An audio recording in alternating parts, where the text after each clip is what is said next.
Hello viewers! Ang anak ko, nag-decide nga siya na lumabas kami at bibili kami ng ulam. Ginabi na kami, kaya hindi kami nakapunta ng palengke. Tinamad kasing mamalengke kanina hanggang inabutan kami ng gabi. Kaya ayan, mga 7:30 na ng gabi yan. Tsaka lang naisip ng anak ko bumili ng uulamin namin. Magluluto siya.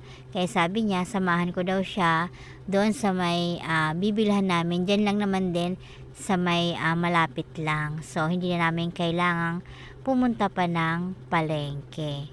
Kaya sinamahan ko siya. At yun nga, nakita namin mga isda.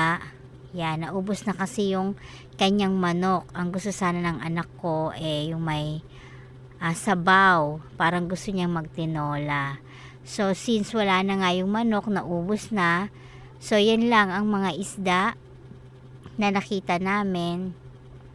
Sabi ng anak ko kung gusto ko raw ba ng paksiw na bangus. So sabi ko sa kanya, bahala siya kung anong gusto niya.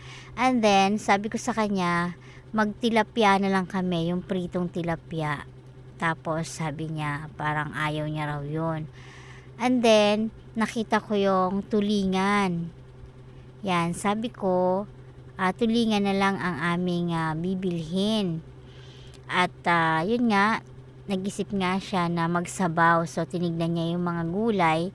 May tinda din kasing mga gulay. So, ayan nga, nag-iisip talaga kami kung ano ang uulamin.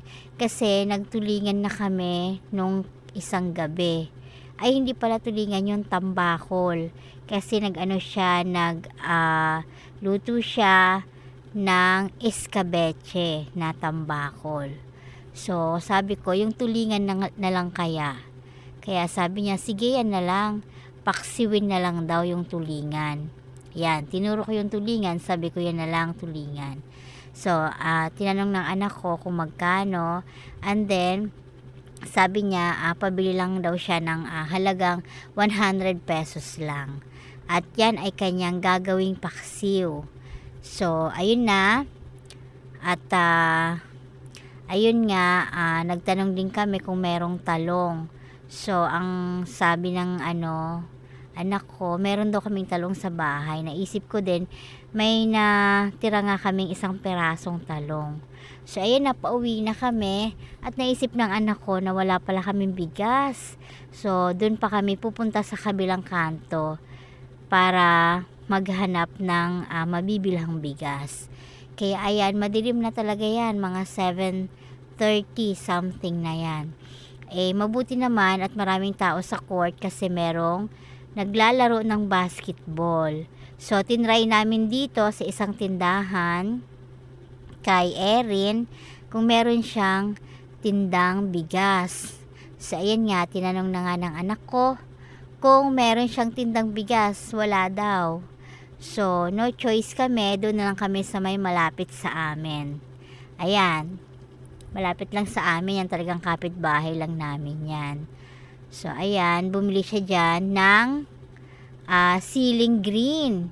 So, ceiling green yung nabili niya. Nakalimutan niya yung bigas na yun talaga ang kanyang bibilhin. Kaya, ang ginawa niya, bumalik siya kasi naalala niya wala siyang bigas na binili. Yun nga dapat ang bibilhin. Ang nabili niya lang ay ceiling green. So, ayan. Tapos na, ayan, pauwi na kami ng bahay. At, ayan na, yung aming bahay. At ayan na ang aming nabiling tulingan at yan ay kanyang gagawin ng paksiw. At ayan na, matik na yan, naluto niya na ang paksiw. Kainan na!